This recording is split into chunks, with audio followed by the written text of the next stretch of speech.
Om Namo Bhagavate Vasudevaya. Om Namo Bhagavate Vasudevaya. Bhagavad Gita as it is, chapter 8, attaining the supreme, text number 10. Prayana Kala Manasachalena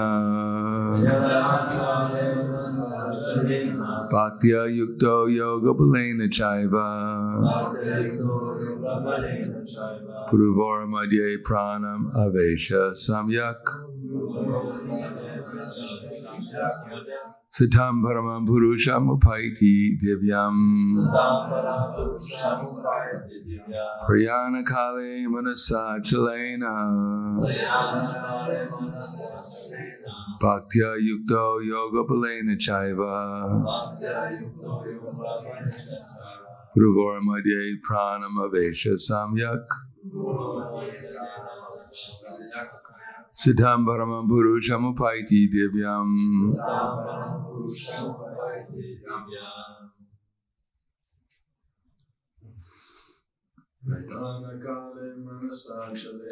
Prayana Kale Manasachalena Bhaktya Yukto Yoga Balena Chaiva Puruvara Madhye Pranam Avesha Samyak Satam Purusham Upaiti Divyam. Anakale Manasachalena Bhaktya Yukto Yoga Balena Chaiva Puruvara Madhye Pranam Avesha Samyak Satam Purusham Upaiti Divyam. Dami. Prayana Kale Manasachalena Bhaktya Yukto Yoga Balena Chaiva Puruvara Madhye Pranam Avesha Samyak Satam Paramam Purusham Upaiti Divyam. Prayana Kale at the time of death.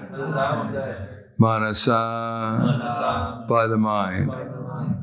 Achalena without its being deviated. Bhaktya in full devotion. Yukta engaged. Yoga Balena by the power of mystic yoga. Cha also. Eva certainly. Puruvo the two eyebrows. Madhye between. Pranam the life air. Avesha establishing. Samyak completely. Saha he. Tam that. Param transcendental. Purusham personality of Godhead. Upaiti achieves. Divyam in the spiritual kingdom. Translation and purport by His Divine Grace A.C. Bhaktivedanta Swami Srila Prabhupada.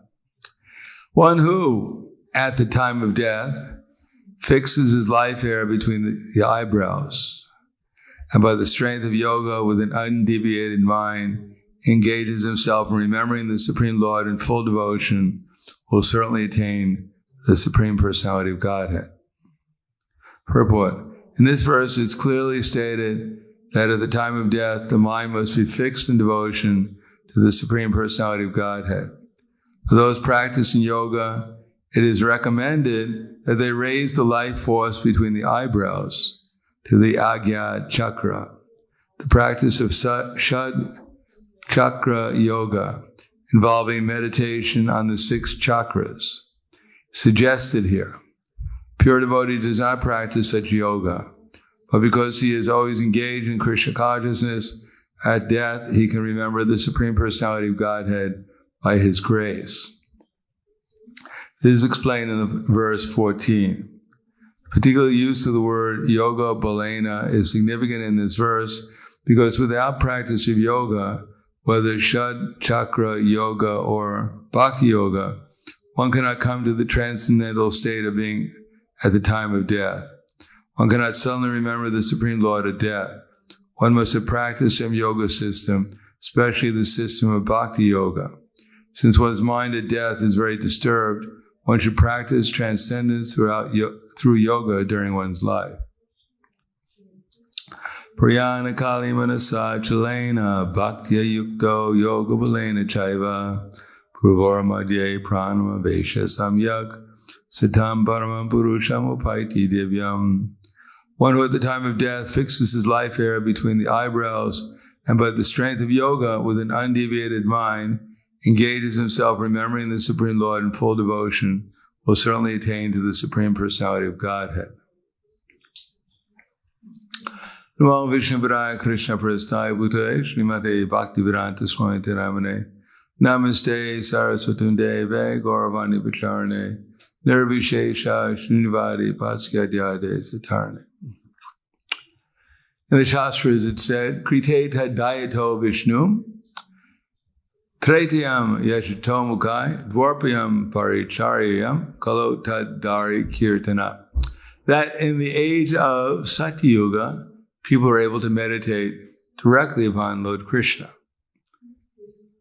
And in the age of Treta Yuga, they had to perform some sacrifice. And in order to come to the stage where they can meditate upon Krishna.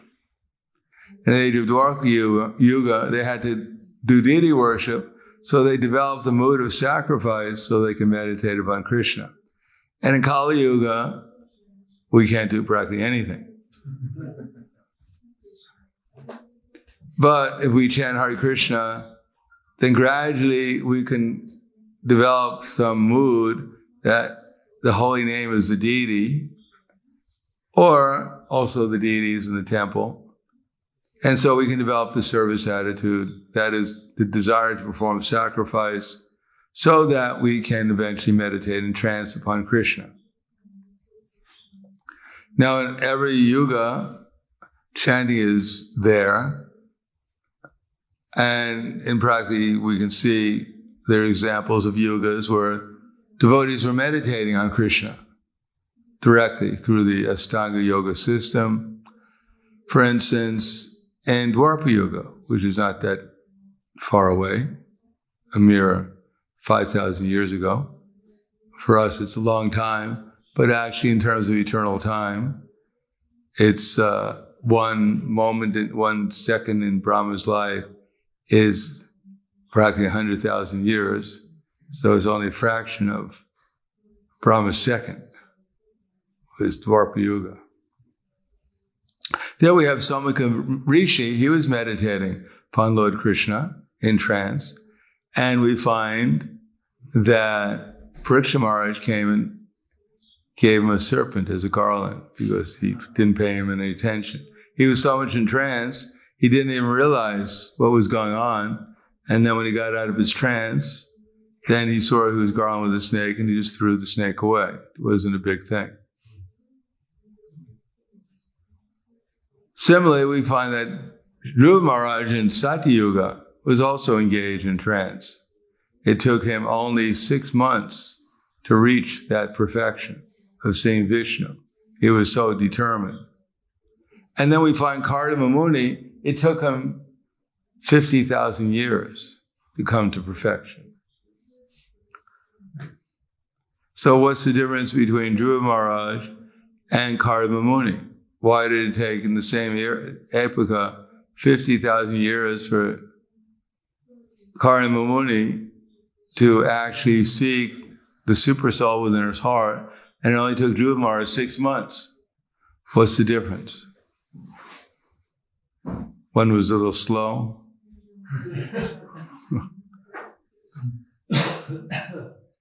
He fell asleep when he was meditating a lot. Well, one of the factors is it's very hard to get the desire to obtain something when everything's so good. In other words, Dhruva Maharaj, he was extremely ambitious to get his goal as soon as possible.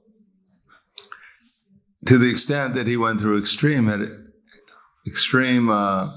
austerity in order to achieve it. Now, generally speaking, unless you're even Hiranyakashipu, took 120 years of the demigods. And he was quite determined also, because he was so much fixed in what his desire that the insects came and ate his body. So that he was surrounded by an anthill, his body, and it was only bones. He had taken shelter in his life here, took shelter in his bones. They even ate his brains. Because as they said before, if he had any brains, he wouldn't have been standing like that. And as we read today in the Bhagavatam, Indra thought that, this Hiranyakashipu, he must be dead by now, It doesn't even have a body. He's already buried. His bones are buried in an anthill. So good riddance to the demon. But he didn't realize how determined Hiranyakashipu was, that he was able to live in his bones, his life here. So it seems that in this age, where we can't do hardly anything, people, even the so-called yogis, they think that if they can put their foot around their neck, they've achieved yoga.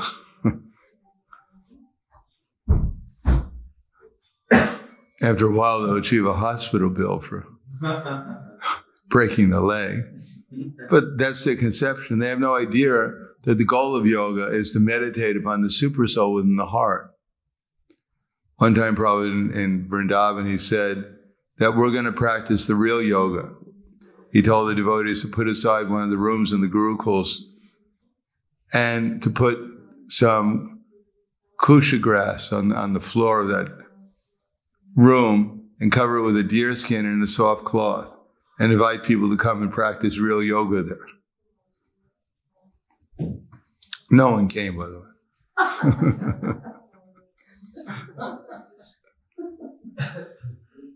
And even if they came, what would they do, really? I mean, you sit there, stare at the tip of your nose.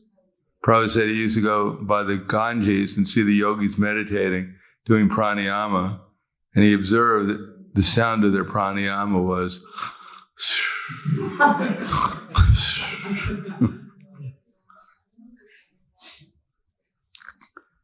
because, first of all, this Kali Yuga is so disturbing that our minds are much more difficult to control than in, say, Satya Yuga, where everything is very nice. Because everything is very nice, without a mechanical process, the people won't have that desire to obtain Krishna. If, just like in the heavenly planets, when you're enjoying too much, the food is so nice, the air is nice, the water is nice, people are nice, everything's nice. Why would you want to go get out of there? They say, come back to Godhead. You know why? This is Godhead. This is so nice here. So generally speaking, people need some impetus. The example is used that one king said that I'll give free room and board to anyone who's lazy. So the minister set up a house and invited all the people in the kingdom to come there and get free room and board, which means food, if they're lazy. So the whole house got filled up. And then the minister told the king, the whole house is filled up, it's getting really crowded. So the king said, well, just light a fire in the house. So he lit a fire in the house and everyone ran out except for two people. And one of them said, it looks like your back is burning. So maybe you should roll over. And then one said, well, your front is burning. Maybe you should roll over. So the minister informed the king that only two people were left in the house, and that although they were burning, they wouldn't leave. So the king said, they're actually lazy. Give them free room and board. So a lot has to do with our advancement, our desire a matter of fact, in Bhagavad Gita, Krishna says, the perfection of yoga, Maya Vesha Mano Yemam, Nityukta Upasade, Sharaya Paryopetas, Tema Yuktatmo Mayeva Man Adatsva, Mayi Buddhim Niveshaya, Nivashi Shashi Mameva Aturavam Nasamshaya. Just fix your mind upon me, the Supreme Personality of Godhead, and engage all your intelligence in me. Thus you'll live with me always without any doubt. So that's all we have to do, is fix our mind and intelligence upon Krishna. And then we'll live with him always without a doubt. So try it.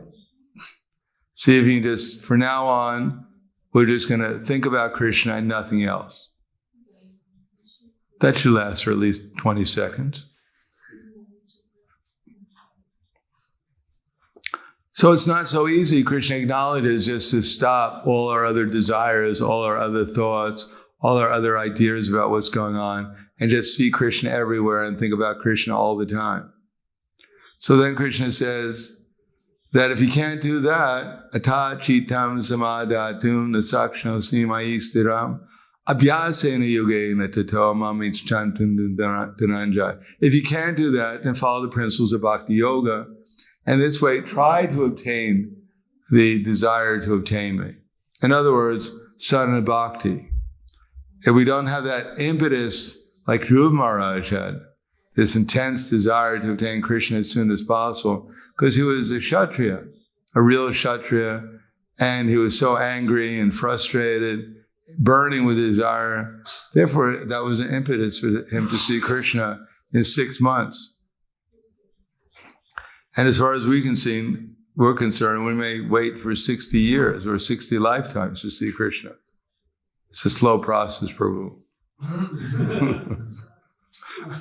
And it's getting slower all the time. Therefore, in Kali Yuga, Krishna keeps on sending problems.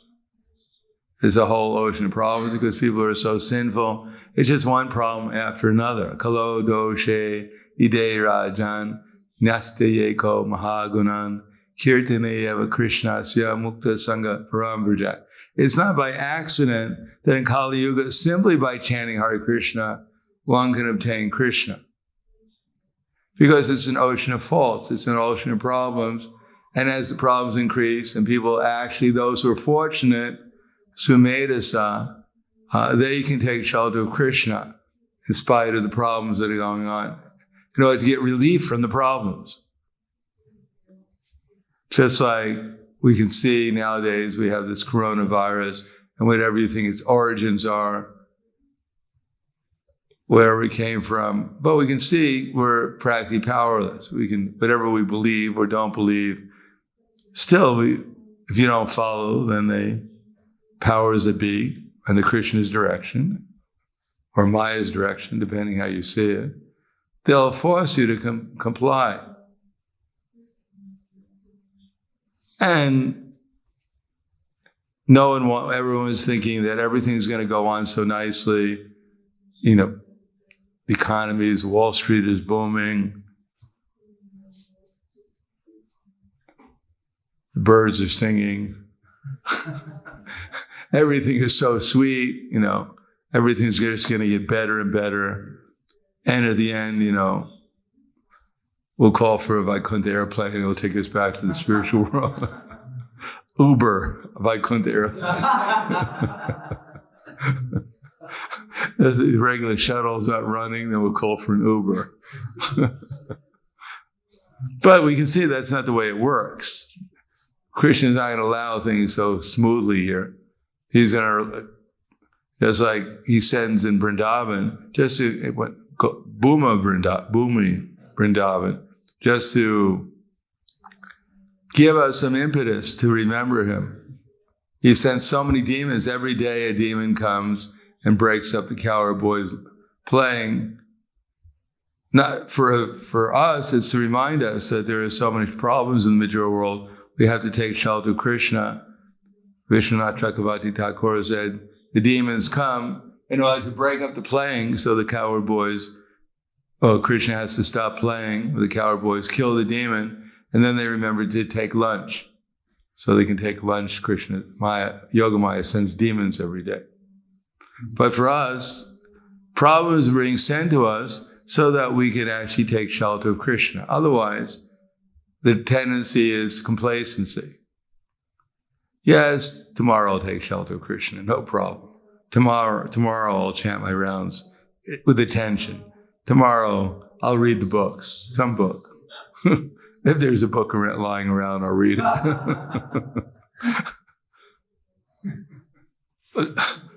But Kali Yuga will force us to take seriously, because we'll find out there's no other shelter. It's the desire to take shelter.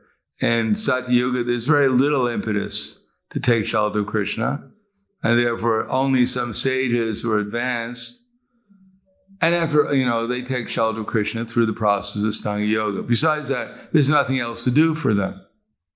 If you're a sage, there's no distraction. You got to do something. You might as well sit there and meditate on Krishna. It's the only channel that's on in your heart. There's nothing else to do. But in Treta Yuga, when things get a little bit more disturbing, in the sense that religious principles go down. So in Treta Yuga, we have Lord Ramachandra, and the sages in the forest, sometimes the Rakshasas come and eat them. So they have more impetus to take shelter of Lord Ram or Krishna. It's not as secure in Satya Yuga. And therefore, they perform sacrifices. They don't expect every day Rakshasa will come and eat them, but especially on the weekends. So they perform sacrifices to fix their minds on Krishna. And in Dwapara Yuga, we find that they're so disturbing. The whole planet was covered with demons who were dressed as kings. But still, even those kings, generally speaking, the demoniac kings, like Duryodhana, he was the demoniac king, but the kingdoms were going on more or less according to Vedic conceptions. Even Ravana was expert in the Vedic culture. And therefore, there's not so much disturbance. But in this age, there are no kings. There are no valid kings. There are no sages. There are not even any Vaishyas. There's not even bona fide Shudras. It's just a bunch of animals running around, practically speaking. Therefore, in this age, we're unprotected for the most part, and our only shelter is the holy name. Now, we may not realize that, but just wait around Kali Yuga. The realizations will come one after another. Till finally we'll realize there is no shelter other than the holy name. That everything is more or less the so-called news, the so-called information, education. It's all meant to send people to the darkest regions of existence. It's all being controlled and manipulated, not to elevate people or help people, but to degrade people to the lowest common standard. And therefore, the only shelter is the Srimad Bhagavatam and the holy name and the association of devotees. Otherwise, one was simply going to be misled. And that being misled means that one's life will become more and more degraded and inauspicious in the name of so-called material advancement.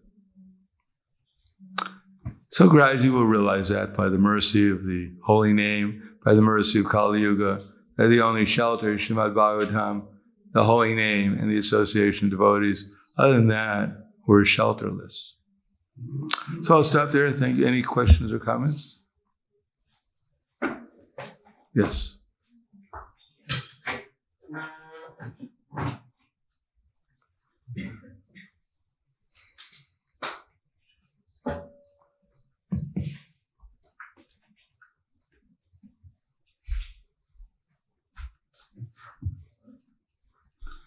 Hare Krishna. Hare Krishna. You mentioned that in previous ages there were so good that they didn't have any motivation to do this. So they have mechanical process of so-called Yuga Dharma. is chanting of the holy name can also be practiced mechanically then? What's the benefit? Or, I mean, what's also the benefit of others' paths, processes, practicing mechanically? Well, practicing mechanically at least is practicing. Rather than, if you're practicing chanting, for instance, rather than practicing tennis mechanically, at least you're practicing something spiritual mechanically. And one day, if you're properly directed in your life and the circumstances in life change, then one day you may become inspired to do it more than mechanically. One can do it mechanically for some time, but then after some time one will be tested and will have a choice, either take it seriously or don't take it at all. It's rare that anyone can go on decade after decade just doing something mechanically. It's possible, but it's not very likely. Then sometime or another one will have to make a choice. Either practice sincerely or don't practice.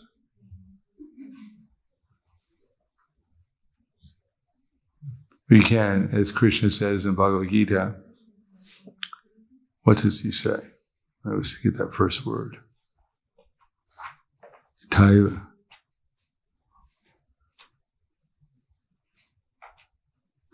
One restrains the senses, organs of action, but his mind dwells in sense objects. Karmendriyani samyamya yukta sitamatra vishehi yasyendriyani tasya pragya pratishtita. Karmanendriyani samyamya yaste manasasmaran indriyartam vimudatma mityatra suuchite. One who restrains the senses and organs of action, but his mind dwells in sense objects, certainly deludes himself and is called a pretender. On the other hand, yastu indriyani manasai yaste manasasmaran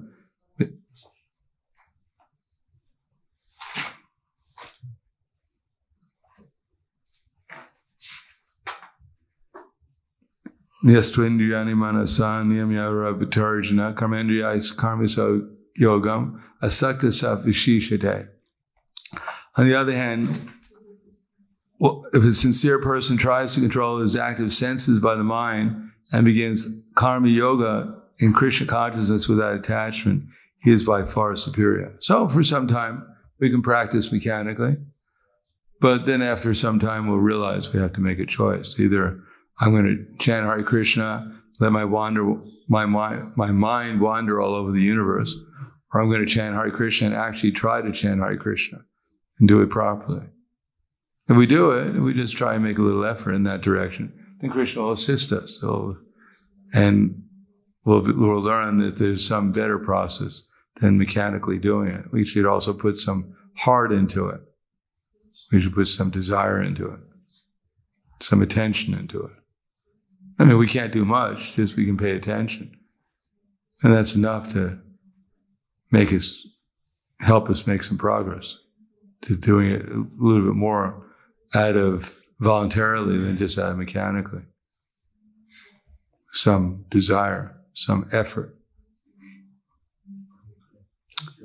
Anything else? Yes. Hare Krishna Maharaj.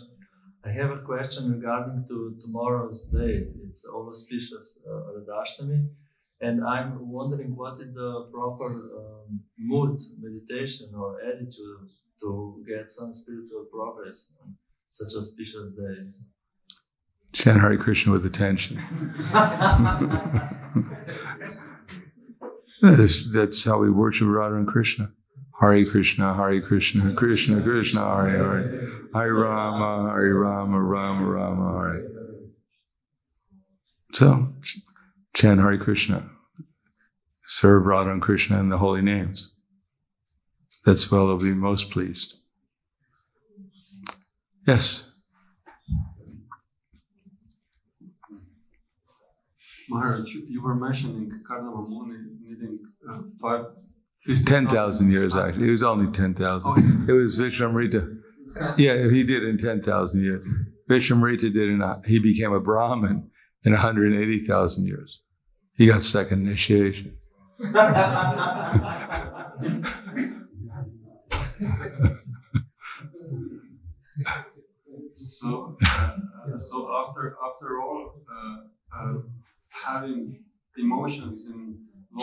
modes of nature can offer better impetus for attaining Lower modes of nature? Why lower modes of nature? I mean, emotions, the lower modes, like you were mentioning, even Hiranyakashipu and his determination. Well, he didn't achieve Krishna.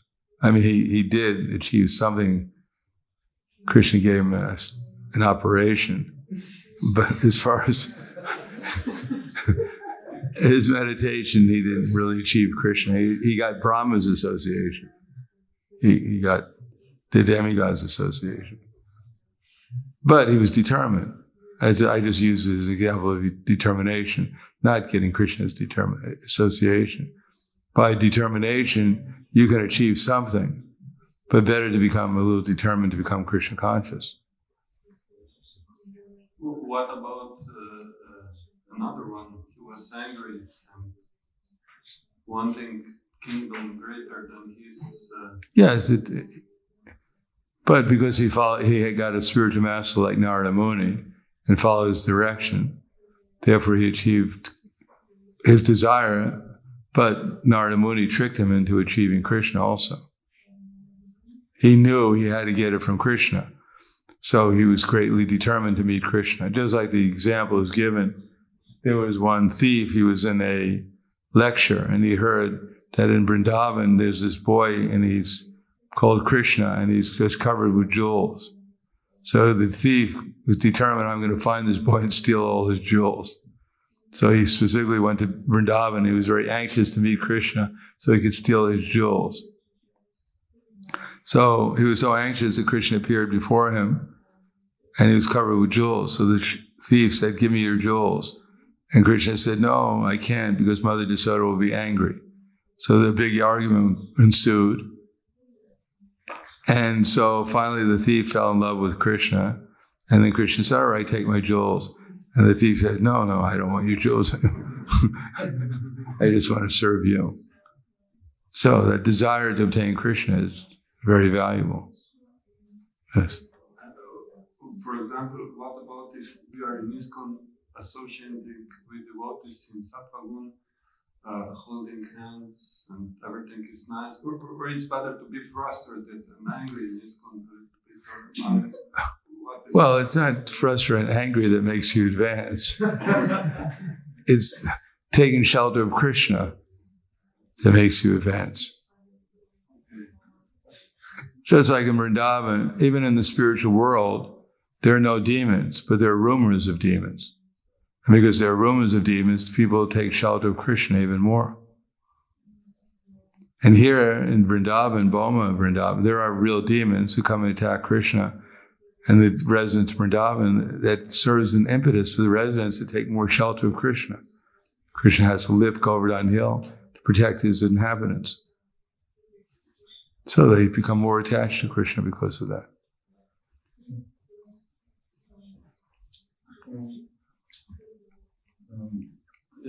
I read that Kamsa took companionship with all these demons. He conquered them, actually.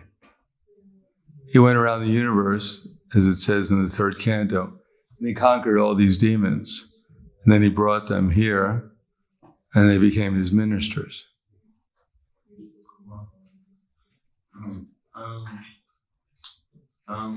Well, but was he the king, or was Jarasandha the king, and he was just like the minister?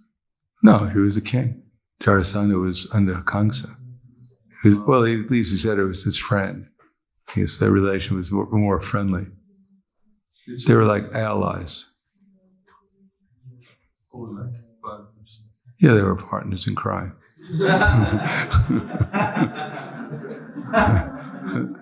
They also said that the question is, these demons represent some anarthas. Well, I don't think where can you find out about it? It's Bhaktivinoda Thakur's, what's the name of the book? Shiksha? It's Krishna Samhita. So. Okay, anything else? Thank you very much. Grantaraj, Bhagavad Gita, Ki Jai. Srila Prabhupada, Ki Jai. Gaur Premanande.